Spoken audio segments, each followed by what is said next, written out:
เป็นนาทีที่3นี่ที่2กับ1น่ะน้องดูครับอันนั้นน้องอาบังนั่นอยู่บ้านปากหวยนั่งน้อยดิถ้าคอยแน่แก่โพดที่3โอ้ได้กินแบบโมเสสมศักดิ์ศรีไว้กินแบบโมเสสมศักดิ์ศรีน้องคนนั้นน่ะนั่งก็ใส่ระบำน่ะใส่ระบำไปกินเอาที่3ทิ้งที่3ทิ้ง1กับ2น่ะ1กับ2ที่ว่ารอบนี้ที่ว่าบ้านแก่โพดเจอกับกลุ่ม2น้องนูน้องว่ารอบสุดท้ายรอบนี้ต้องไปแล้วเขาเจอเจ้าภาพบนน้องคนนั้นกับบัตรใส่ระบำจะเป็นอันนี้นะรอบเดียวบัตรใส่ระบำชนะไปเสีย4รอบสุดท้ายเนี่ยมาเลยฮัลโหลอดีตพี่น้องแต่ว่าจริงรอบนี้สุดท้ายน้องพี่น้องน้องเดี๋ยวกลุ่มสอง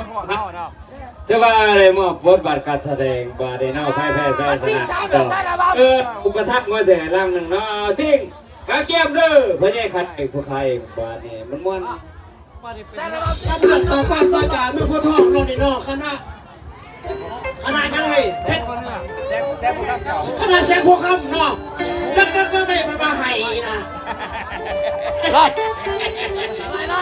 รอบมาเลยมีแต่กลุ่ม2ครับแจมโพรอบชุดท้ายซื้อมา